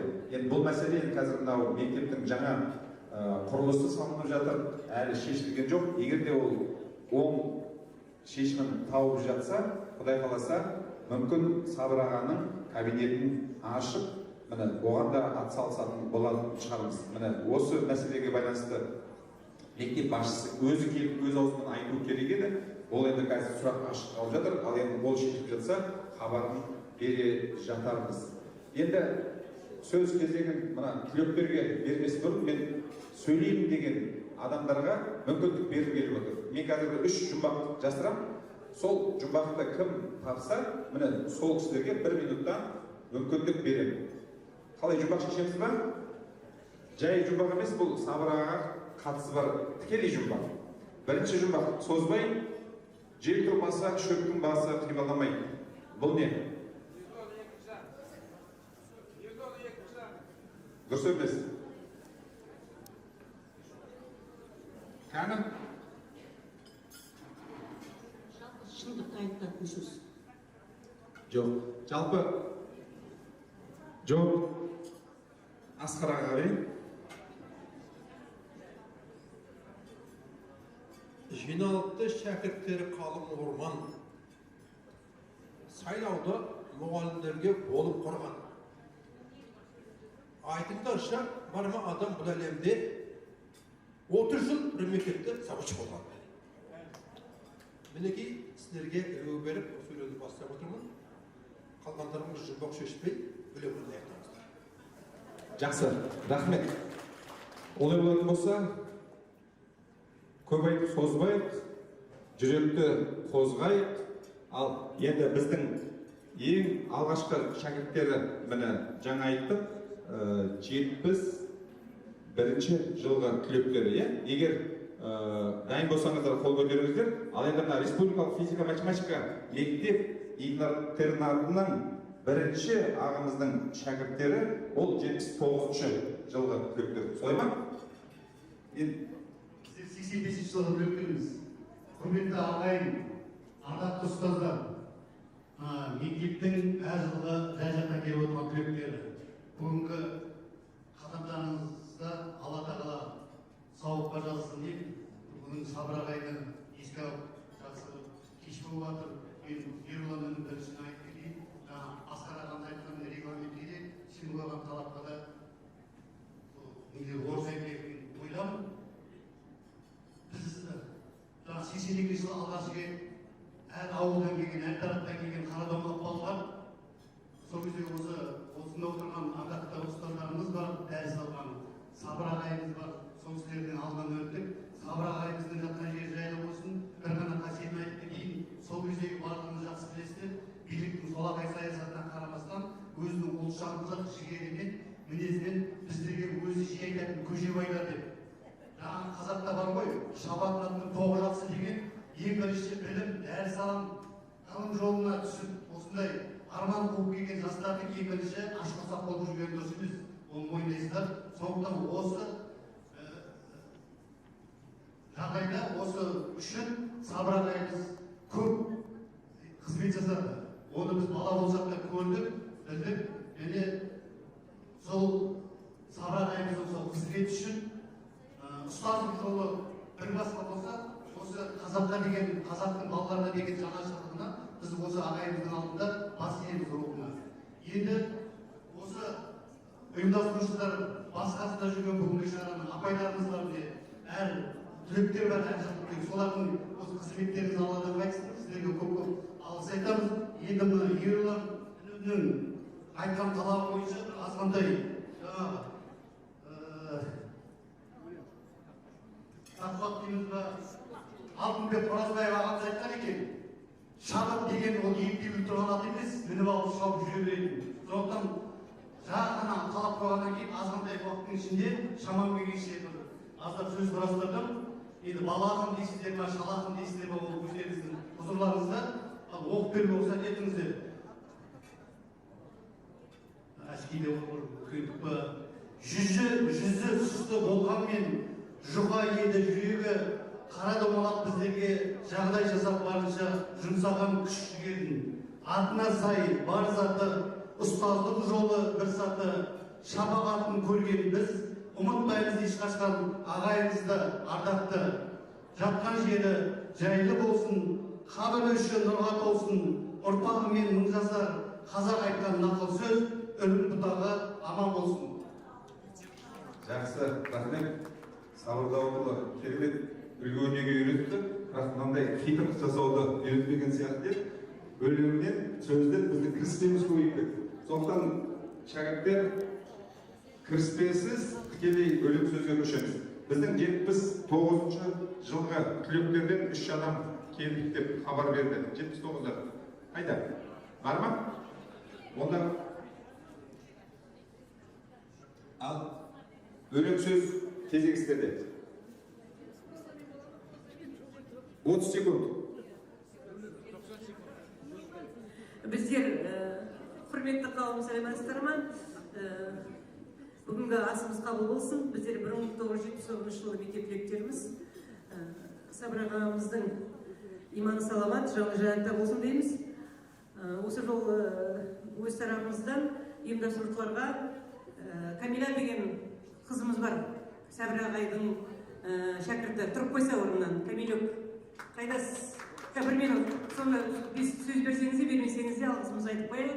Сосын Солебражына сіз бастаған жаңағыдай группа пенсионерок, разбойниц.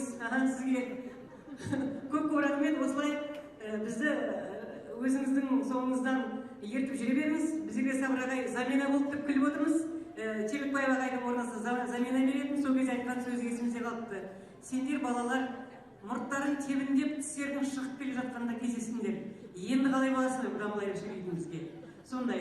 Ал жаңағыдай Эйнштейннің тартылыс заңын 80 жылға выпуск айта берер, мәжнүн мен нәйлімді қалай түсіндіруші еді. Оны 80 жылғы түлектер өзі әдемі қылып айтып берер. Әлгінге дейін аңыз ол. Жақсы. Өлең сөзге ұқсаған прозаңыз үшін үлкен рахмет айтқым келеді. 80 жылғы түлектер Сайраш, Рашид, Жүсіп бауырларымыз. Ассалаумағалейкум ағайын. Біз Сабыр ағай бізге сабақ берді физикадан. Физикадан мен жаңағы таң асқар құшақ деген екеуміз жақсы, бізді ерекше жақсы көретін, қазақтар деп сөйлейтіні бар еді. Сосын мені кейбір кезде жаспыз, мен 15 жасында бітірдім, мен 13 жаста. Кейбір кезде білмей қаласың сабақты, бірақ кішкентай десіп қоятын да. А жақсы біліп, обычно жақсы білесің, үлкен десіп қоятын, клеткаға толтырып. Білмей қаласың, кішкентай десіп. Білесің, күлесің, түресің, жүресің деп соған аяқтай салайық. Сол жатқан жер жайлы болсын, топырақ торқа болсын, иманды болсын. Жақсы, рахмет. 81-ші жылғы түлектер бар. Бізде, Ғалымбек, Шәрі деген бауырларымыз ақтаныз. Қайда өтірген? Ассалаумалейкум, қадірменді қауым. Бүгін міне Жәутіп атындағы Республикалық физика мектебінің ұжымы, шәкірттер бүгінгі ұйымдастырып жатқан астың себепкері өздеріңіз білесіздер. Сабыр ағайымыздың біз 80 жас тойында отыруымыз керек. Мінекей амал нешік Алла тағала арамыздан ерте алып кетті. Бір екі қасиетін айтып кетейін, барлық қасиеттерін айтып жатсыздар ғой. Сабыр ағайдың ұлтжандылығы енді. Ол кісі мына қазақ балаларына деген өте сондай жанашырлығы болды.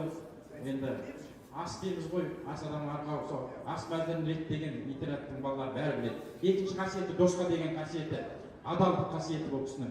Ол кісі менің мұғалім тарих пәнінен ауылдағы Мәкен Әлбайшыға өзі ауырып жүрсе де дәрі-дәрмек беріп менен беріп жіберген досқа деген сондай адалдығы бар. Сабыр ағамыздың жатқан жері жайып топырақ торқа болсын, Аллахтың жарылқасын жаны жәннатта болсын. Әмин, айтқаныңызға рахмет. Енді 82-ші түлектер жаңа тапсырыс жасап, ортаға шығып айтып қойды. Егер өлім сөз дайын болса, тек қана өлеңмен айта алмасын, бірақ қысқа ғана айтайын. Кішкентай естелік қой. Біз 82-ші жылы өткізбіз. Самал подготовка болды, бәріміз самал подготовка барып түстен кейін. Кейде воспитательдеріміз болмай қалады, ол да адам ғой, бір жаққа шығып кетіп қалады. Сол кезде Весновкаға қарымыз ашады ғой. Соған жаңағы екі шустырларымыз бар, арасында жүгіріп барып келіп жаңағы үш бір сүт алып келеміз. Сосын жаңағы нан аламыз, или сказка деген торт болатын болса соны алып келеміз, бір маргарин аламыз. Сөйтіп жаңағы бір сетка ол кезде пакеттер жоқ қой. Соны сеткаға салып алып келіп, бөліп жейтін тұғымыз жүгіріп келіп. Соны сөйтіп қашып барып келіп жүргенде бір күні мектеп кіріп қалсақ сабыр дәл алдымызда тұр. Сөйтіп ұстап алды жаңағы кішкентай. Сол кезде, ей балалар, абайлап жүріңдер, даладан бұзыққылар ұрып кетпесін деп. Содан кейін одан кейін короче қашпайтын болдық қой. Жаңа разборкасы воспитательдің қай класс кімсің деп жатса да бәле ғой, қандай реакция болады балада. Соны жаңа сыйластық қой, ағамыз сондай сыйлайды тұғымыз. Содан кейін жаңа самопатыда қашпайтын болдық. Рахмет бәріне. Жақсы, рахмет. Енді 83-ші жылғы түлектердің атынан Саят Бұрай ағамызға бергім келіп отыр. Ассалаумалейкум, ардақты ағайын, кешірім сұраймын. Мен тағы бір басқа бір туған туысымыздың жақсы әжеміздің асынан асығып келдім, үлгергеніме осы жүгігімді қолыма алып, жақсы көретін ағайын еді, қабыл болсын ниеттер. 2008 жыл болу керек, соңғы ол кісімен бір жерде жолығып, бір аста жолығып қалдық. Саят деді, сен ана телевизордан сөйлеп отырсың ғой, мен сенің өтірік айтпайтыныңды білем. Бірақ инопланетяне ұқсап не айтып отырсың деді. Сосын айттым, аға дедім, Абай атамыз айтыпты, міне осы бүгінгі сөзге дәл келеді осы сөз. Абай атам айтыпты, өлсе өлер, табиғат, адам өлмес. Ол бірақ қайтып келіп ойнап күлмес. Мені мен менікінің айырылғанын, жан менен тәннің айырылғанын өлді деп ат қойыпты, өңкей білмес. Біз адамды өлді деп білместікпен айтады екенбіз. Бұрынғы білімділер, әулие аталарымыз бар болғаны адам қайтты дейді екен. Барып келген жеріне қайтты. Бұрынғылар біз қазір білімді деп қалтасында дипломы барды айтамыз. Бұрынғылар көкірек көзі ашылған.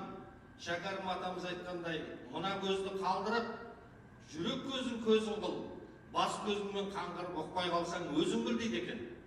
Сол аталарымыздың даналығына қазіргі 21 ғасырдың ғылымы жете алмай отыр, шынтуайтын айтқанда. Сол туралы әңгіме болды. Осы мен Маңғыстауда Пірбекеттің 275 жылдық конференциясына қатысып баяндама жасап келдім. Метафизикалық тұрғыдан, феноменологиялық тұрғыдан, физика, квантовый физика тұрғысынан қалай талдасаң да, біз ол әулие ата бабаларымыздың қасиет қадірін қазіргі ғылым оны түсіндіруге дәрменсіз. Сөздің киесі, осы қасиет кие деген нәрсеге біз мән бермей қазақ бола алмаймыз, көгере алмаймыз. Сондықтан бұл ағамызды өлді деп емес, осындай рухына, әйтпесе мына отырыстың мәнісі жоқ қой. Құран не үшін бағыштап жатырмыз? Не үшін жақсы сөздер айтып естелік? Осының бәрі аруақтың құлағына тиеді деп соған үміттенгендіктен жиналып отырмыз, болмаса мәнісі жоқ. Осыдан жарты жыл бұрын профессор Мегентас Мырзахметов деген ағамыз 100-ге келіп қайтыс болды, қазақтың абыз ақсақалы. Сол кісі бір жиында осы Бейсен Құранбек бауырым бар еді, сол отырып айтты біздің үйдегі әкемнің дастарханында. Өлінің қамын тірі жер, тірілер бірін бірі жер. Біз дағы бір күн барармыз, сен аман болғайсыз тірі жер деп. Содан жаңа кім Мегентас аға бұл сөз дұрыс емес деп. Бұл Нұрлан Мәукенұлы деген жас кеткен ақын деп айтып едік. Нұрланды білеміз ғой, енді жас ақын ғой, мен қазір жасым 90-да, бұл сөз дұрыс емес деп. Дұрысы қалай деп, өлінің қамын тірі жер, қалай түсінесің деді. Енді адам өлгеннен кейін ел жұрты болып атқарады, жабдығын қамдайды, біреу басқа шаруасына жүгіреді, сөйтіп ел жұрт болып арулап жуып шығарып салады. Жоқ, олай емес деп. Бұрынғының сөзі тірінің қамын өлі жер деп айтатын деп. Мекемтас ағамыз кімнен естігенін, қалай естігенін, сол жерде отырған ақсақалдар, жаңа Бейсекең бар, ешқайсысы бұл сөз дұрыс емес деп айта алмады. Міне біз сол өлі мен тірінің арасындағы осы тылсым байланыстың арқасында қазақ болып, осы біздің ісіміздің бәріндегі берекет солардың арқасы. Мына бақабас дегендер, вахабис дегендер, аруақ жоқ, әулие жоқ деп неше жыл, 30 жыл елдің басын қатырды. Егер қасиет жоқ болса, әулие жоқ болса, Мәдинеде Мұхаммед, Түркістанда Қожа Ахмет, Маңғыстауда Пірбекет, Жетісуда Райымбек деп аталарымыз неге бізге аманат қалдырды? Сондықтан міндетті түрде мынау осы жиынның мәнісі өте үлкен деп есептеймін. Себебі аруақты еске алу өте үлкен ғибрат, жастарға өнеге, бұл жерде жастар болу керек еді, осы ағайларының. Жаңағы осы физмат школ өзінен өзі болған жоқ қой, қаншама тартыс болды. Бұл кісі ерекше керемет сабырлы адам еді. Мен әкемнің досы болды. Сол мен мектепте оқып жүргенде Черновой мен басқа әңгімелердің барлығын түгел айтатын, не болып не қойып жатқан шет жағасын бала кезімізден еститінбіз. Келін өзі үйге өз аяғымен келген жоқ. Ұлдың аяғы аспаннан салбырап түскен жоқ дейді ғой. Өзінен өзі физмат школ болып, қазір дүркіреп, әлемге үлгі болып шыққан жоқ. Осыншама еңбекті еске алу керек. Осы жерде отырған барша сол біздің мектебімізді гүлдендіруге еңбек сіңірген апайларымызға, ағайларымызға барлықтарыңыздың алдыңызда басымды игім келеді. Себебі менің қызым MIT-ге барған кезде физмат школды білеміз деді ғой, сол сөздің өзі жеткілікті ғой. 30 жылда не бітірді, қандай не завод салды, не фабрика салды. Физмат школдың брендін көтерді. Қайрош ағамыз бастап қанша осы жерде барлықтарыңыздың еңбегіңіз бар. Сол үшін бастарыңыздың алдарыңызда басымды игім келеді. Біздің физмат школдың бренді жоғалмас екен. Осы жерде тұрған азаматтар бәріміз соған қолдау көрсетіп жүре берейік. Рахмет. Жақсы, рахмет. Әлемдегі ең үлкен ғылыми жетістіктердің бірі Гумбольдт сыйлығы, оны білетін шығарсыздар. Қазақстанда сол Гумбольдт сыйлығын алған 2 адам бар. Ол кім білесіздер ме? Міне осы дастарханда отырған міне Асқар ағамыз бен осы Саят ағамыз, міне 2 ғылымның шыңына жеткен қазақтың азаматтары. Рахмет. Енді біздің регламент бойынша сағат 2-де біз аяқтауымыз керек. Сондықтан кім өлең сөзге дайын, қол көтерсін, мен соларға келейін. Әйтпесе біз сөзімізді аяқтаймыз. Енді Сумение үште көп. Мына бізде 90 жылғы түлектеріміз ең бір және дегенім шамамен енді біздер де мұғалім болдық, ұстаз болдық. Мына салыстырмалы байқасаңыз мына 12 адам келді, соның 7-еуі мұғалім болып жатыр. Енді 7-еуі мұғалім болғандықтан біздер мұғалім бола жатып, мұғалім қандай болады екен деп жұмысқа бармаймыз ба, біздерде жас. Сонда нағыз мұғалім мінезі, өзін-өзі ұстауы, жұмысқа қалай қатынасу керек екен, соны үйренетін енді қайдан үйренеді? Бізде бір шыққан болған. Мысалы, Сабыр Даутович, Ардақ апайымыз, Сәуле Абрашевич, сізге рахмет. Баламен қалай сөйлесу керек екен? Зіркілдеп емес, мысқылдан күліп, жаңағыда сен тимесең, мен тиме, шөптің басып қимылдамай деген Ньютонның заңдары қазірден бәрі аңыз болып, физматтың фишкасы болып, мектеп арасында, университет арасында тарап жатыр. Енді сол ұстаз болғандықтан, ұстаз туралы, ұстаз болу жүректің батырлығы, ұстаз болу сезімнің ақындығы, ұстаз болу мінездің күн шуағы, азбайтұғын адамның алтындығы. Рахмет. Тағы да өлең сөзге кезек берейік. Дайын болса, қол көтеріңіздер, мен түгендемей қояйын. Болмаса, біз жиынымызды, ал бар екен, аяқтауымызға тура келеді. Саламатсыз ба, баршаңызға келген үшін рахмет. Біздің алтындай ұстаздарымызды құрметтеп келгеніңізге, барлық шәкірттерге. Мұғалім бұл мамандық, ал ұстаз бұл қасиет. Біздің Сабыр ағайымыздың тумасындай осындай керемет қасиеті бар болатын. Мен үшін бұл ерекше тұлға.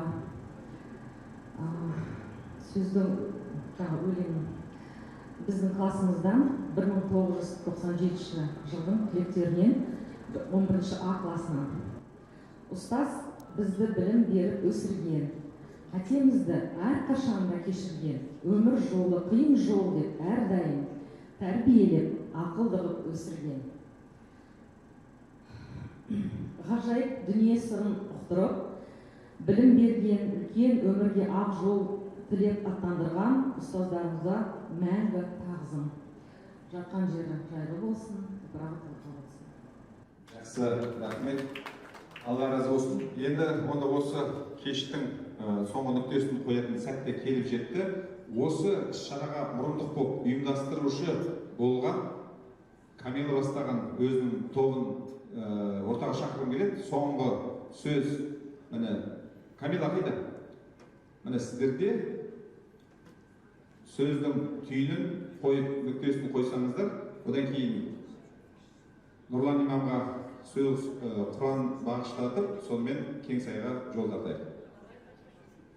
Құрметті қауым, осындай қарашаның алғашқы күн шуағын шашып тұрған күні уақыттарыңызды бөліп келгендеріңізге басымды иемін. Бәріміз бір брендпіз, жаңағы айттық қой, легендарный мектептен шыққан түлектеріміз, альма-матер, біздің хизматымыз аман болсын, мұғалімдеріміз аман болсын, бриллиант, алтын, сапфир мұғалімдеріміз бар. Біз жалпы бақытты оқушыларымыз, өйткені осындай мұғалімдерден тәлім тәрбие көріп, сондай высшая проба дейді ғой, соның бәрінің қасиеттерін бойымызға сіңіріп, қанша жыл өтсе де ауызбіршілігіміз бір, 70 жылдық болсын, 80 жылдық болсын, осындай еске алу астар болсын, басымыз бір. Осы бастағанда 60-шы кабинеттің ханымдары бір инициатива көтерген жазда. Енді бүгін Құдай бұйырып, осы сәті бүгінге түсіп тұр. Бәрілеріңізге алғыс айтқым келеді. Бәрілеріңіз маған хабарласып, WhatsApp-ма жазып, осы 1,5 айдан бері сондай бір жұмыстар жүргізіліп жатыр. Енді кемшіліктері болса кешірерсіздер. Әрбір выпускке рахметім шексіз, алғысым шексіз. Жаңағы жұмылып бәріміз бір қолдың, бір алақанның жұдырығындай бәріміз жаңағы ілтипаттарыңызды білдіріп, материалдық, психологический, моральный поддержка бергендеріңізге рахмет. Енді алғыс айтқым келеді, осы 97 жылғы түлектер Астанада класстастарымыз келе алмады, бірақ сәлемдемелерін салып, душой и сердцем осында поддержка беріп жатыр. Мына Ерлан ағама рахмет айтам, қасыма табылып, жазып, сценарийді 5-6 рет тексеріп, кімді қайда отырғызамыз деп. Енді бүгін Сабыр ағайымыз бір аунап түсіп жатқан шығар, күн жарқырап тұр, Кеңсай жаққа барып келейік, бір Құран оқиық. Абайды бүгін көп сөз қылдық, арқаларымыздың жанында. бізден естелік, осы астам естелік, именной ішінде печати бар. Сабыр ағайды есімізге алып, өстіп кездесіп тұрады. Ендігі әрі тойда кездесейік, 80 жылдық, 90 жылдық, 100 жылдығын ұстаздарымыздың. Бақытты болыңыздар, аман болыңыздар, еліміз тыныш болсын. Көп-көп рахмет сіздерге. Жақсы, рахмет. Ал енді міне соңғы сөз және құран бағыштайық. Барлық мақтау мадақ Алла Тағалаға тән. Пайғамбарымыз Мұхаммедке ол кісі ұстаз болып, мұғалім болып, бүткіл адамзатқа, бүткіл адам баласына жол көрсетуші, жол нұсқаушы, адал мен арамның, ақиқат пен жалғанның арасына жарық берген, бүткіл адамзатқа ұстаз болған, мұғалім болған кім? Ол Мұхаммед пайғамбарымыз саласынан. Сол кісінің ізін, жолын жалғастырған міне Сабырбай ағамыз ұстаздық еткен, не дейді? Пайғамбарымыз саллаллаху алейхи ва саллям өзі айтады, өсиетінде, хадисінде айтады.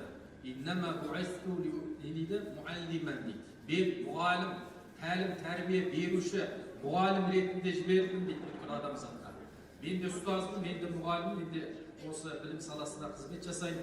Мұрын барақ деген университет бар Әл-Фарабидің бойында. Сол жерде оқытушы қызмет жасаймын мен де. Осы Сабыр ағамыздың жолын жалғастырып жатырмыз. Енді бір екі сөз айтқан дұрыс жоқ енді. Кезек күтіп отырып, маған бері айтыңыздар. Сондықтан жалпы пайғамбарымыз саллаллаху алейхи ва салламның жолы екен бұл, ұстаздық деген, иншалла. Пайғамбарымыз айтады ғой, жаңа адам дүниеден өткеннен кейін, қайтыс болғаннан кейін 3 амал жалғасады дейді. Соның біріншісі ұстаздық еткен дейді. Білім, тәлім, тәрбие берген дейді. Көрдіңіз бе? Біз дүниеден өткеннен кейін артымыздан жалғасатын, тоқтамай сауап болып жалғасатын амал ол не екен? Осы ғылым, білімге қосқан үлесіміз екен, иншалла. Түсіндіңіздер ме? Екінші салихалы ұрпақ дейді, дұға қылатын, Құран бағыштап, садақа беретін иншалла. Дұға қылатын салихалы ұрпақ дейді. Үшінші садақа жария дейді, оны білесіздер. Мешіт соқса, жол соқса, мектеп соқса, аурухана соқса дейді. Міне пайғамбарымыз айтады, хойрун нас анфау линнас, адамдардың ең жақсысы, ең қайырлысы, пайдалысы қоғамға пайда тиген, елге, халыққа пайдасы тиген адам дейді. Жеке басының қамы үшін емес, ел үшін, халық үшін, ұлт мүддесі үшін қызмет еткен адам деп жатыр ғой. Сондықтан әрқайсыңыз міне сіздер ұстазсыздар, осы өмірлеріңізді, ғұмырларыңызды осы білім жолына арнап жатсыздар. Әр сол жолда кеткен уақыттарыңыз, күш-жігерлеріңіз, маңдай терлеріңіз үшін Алла Тағала сауап жазады. Әр істен біз Алланың разылығын іздеуіміз керек. Тек айлық алу емес, ол жерде күн көрісу емес, бәлки не ұлтты тәрбиелеп, жастарды ұрпақты тәрбиелеп жатсыздар, Алла Тағала сол үшін үлкен сауап жазады. Міне Сабырбай ағамыздың артынан қиямет қайымға дейін иншалла осы сауап амалдар жалғасып тұрады Құдай қаласа. Өйткені міне қаншама шәкірттер тәрбиеледі, осы еліміздің дамуына, өркендеуіне өзінің үлесін қосып кеткен ағамыз. Алла рахымын алсын, жәннат жәннатта болсын иншалла. Алла дуа тілектеріңізді қабыл етсін.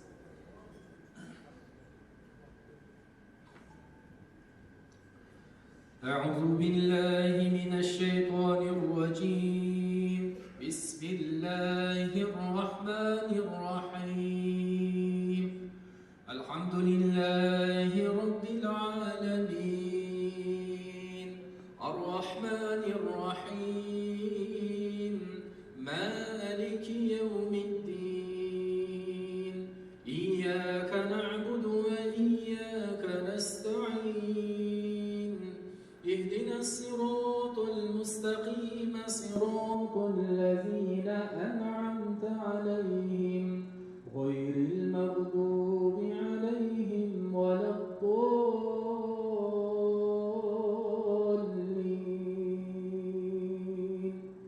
بسم الله الرحمن الرحيم تبارك الذي بيده الملك وهو على كل شيء قدير الذي خلق الموت والحياة ليبلوكم أيكم أحسن عملا وهو العزيز الغفور الذي خلق 7 سماوات طباقا ما ترى في خلق الرحمن من تفاوت فارجع البصر هل ترى من فطور ثم ارجع البصر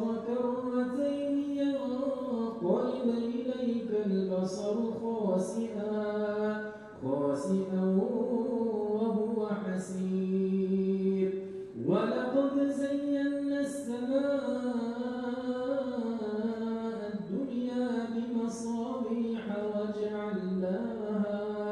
وجعلناها رجوما للشياطين وأعتدنا لهم عذاب السعير صدق الله العلي العظيم سبحان ربك رب العزة عما يصفون وسلام على المرسلين والحمد لله رب العالمين إلهي آمين الحمد لله والصلاة والسلام على رسول الله Asar ақынды, ерекше мейірімді, әлемдердің Раббысы, қиямет күннің иесі, жаратушы, жоқтан бар етуші, Раббымыз Алла, өзіңе барлық мақтау мадақтар өзіңе тән.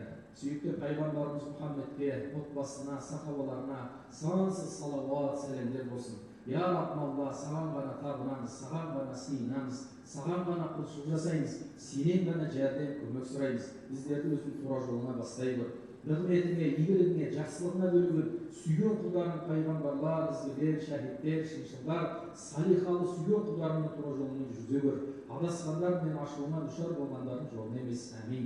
Я Алла, осы оқылған қасиетті Құран аяттарынан болған, әр әрпінен болған сауапты сүйікті пайғамбарымыз Мұхаммед Мұстафа саллаллаху алейхи ва салламның рухына, барша әулие, әмбиелер, пайғамбарлар, сахабалардың рухына, осы жерде әмин деп алыс жақыннан келіп отырған осы ағайларымыздың, апайларымыздың үй ішінен дәметкен жеті ата бабаларының, нағашы жұрт, қайын жұрт, өз жұрттарынан болған барша әруақтардың рухтарына бақшы еттік. Солардың ішінде Дәуітбайұлы Сабырбай ағамыздың рухына бақшы еттік арнайы. Я Раббым Алла, марқұмның жатқан жерін жайлы, топырағын тоқу етпейсін, жанын жәннатта, тәнін рахатқа бөлегейсін, қабір азабынан, тозақ отынан сақтағайсың. Алдын пейіш, артын келіншет, Аллахым амал дәптерін оң жағынан бер, сұрағын жеңіл ет, оқылған Құран аятымен қабірін нұрландырғайсың. Я Алла, осы қасиетті Құранды біздерге жүрегіміздің көктемі, жүрегіміздің нұр ете көр. Аллахым қасиетті Құран мен өзің ниетіңе бөле, рахымыңа бөле. Я Алла, тура жолына баста, жүрегімізді, өмірімізді нұрландыр, я Алла. Я Алла, Құран мен бастарымызда қиыншылықтарға, ауыртпашылықтарға жеңілдік бер. Ауыр сырқаттарымызға Құран мен шипа бер. Жүректерімізде уайым қайғыларымызды Құранмен сейілтіп, мұң мұқтаждық қажеттіліктерімізді Құранмен өтей көр. Құранды шапағатшы ете көр, жол бастаушы ете көр. Қасиетті Құран кәрімнің аяттарын, сүрелерін күндіз түні оқып, үйреніп, зерттеп, я Алла, түсініп, амал жасап өмір сүруіміз нәсіп ет. Ұрпақтарымыздан қари, хафыз, ғұлама, ғалымдар шығуын нәсіп ет, я Алла. Я Аллахым, елімізге, отанымызға тыныштық бер, тұрақтылық бер, бейбітшілік бер, ырыс, ынтымақтық, береке бер. Аллахым, осы жерде қол жайып отырған көпшілік жамағатымыздың отбасыларына амандық бер. Екі дүниенің бақытын, баянын, жақсылығын баршамызға нәсіп ете көр. Раббана атина фид дуния хасана ва фил ахирати хасана ва қина азабан нар. Бирахматика я архамар рахим. Алла дуа тілектеріңізді қабыл етсін. Аллаху акбар.